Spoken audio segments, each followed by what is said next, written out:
This is last week in year 2, we did a piece of writing about otter. We're studying the text Lost Words at the moment, which is a poetry book.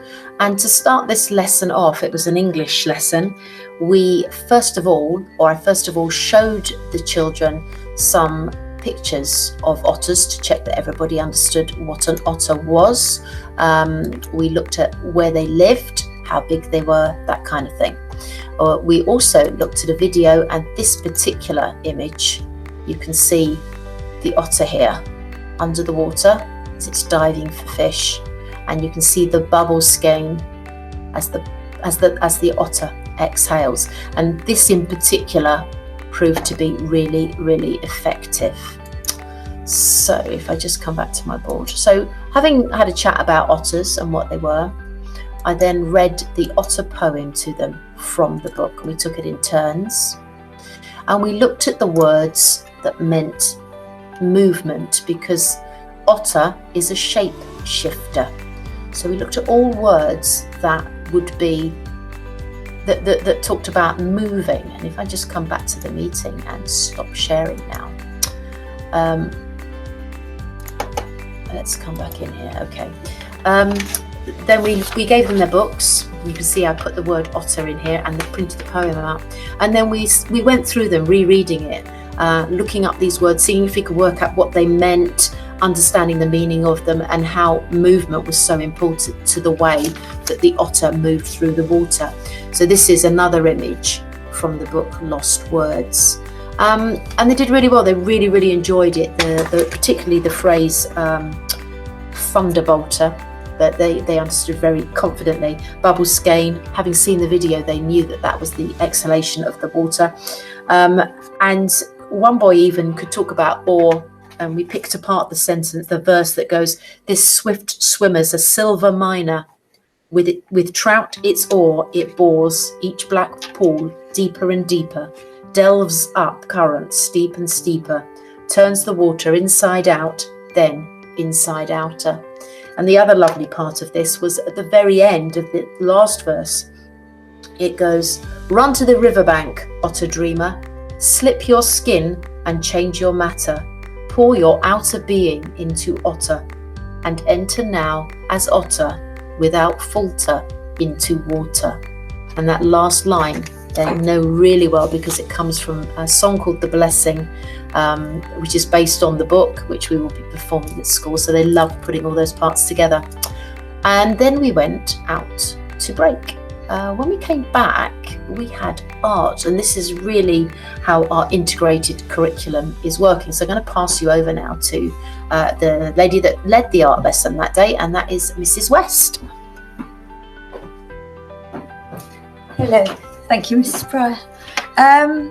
So Mrs. Pryor and I decided a long time ago that we wanted to use art as part of the CPA approach with the cross-curricular learning, the integrated learning, and it's always proved immensely successful.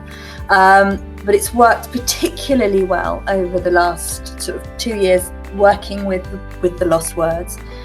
Looking at the plants and the animals and describing the poems and trying to then visualize it in the art. And one of the projects that I've tried to do, the end result is going to be a collage with lots of different pieces of their work. They'll do each week work on an animal separately, and then in the end we're going to put it all together into one piece, one collage, based on the work of artist Mark Hurld. Anyway, so this week, having looked at otter, having looked at the film, having watched artist Jackie Morris paint the otter in the book, and we then started to look at it from terms of art and looking at the shape that the otter made. We looked at some various different illustrations. We talked about the words, shimmering twisters and shapeshifters, and I got the boys to trace the shapes that the otter was making with their fingers. I then asked them to take a pencil, soft pencil, hold the pencil really loosely and try and do a really fluid drawing of the otter.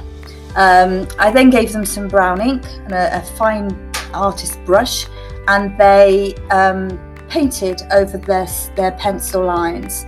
Lots of them commented that the brown ink sort of sunk into the paper, disappeared into the paper really quickly, which then meant they could do the river over the top, and they wet the paper, got it really soaking, and then added some watercolour paint in blues and greens.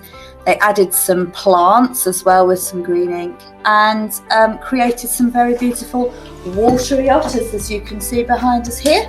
So you can see the shapes of the otter that they've done. So there's some S's, some C's, and an F, and these were the shapes that they looked at. We described what sort of shapes they were, how they described them were in the shapes of the letters.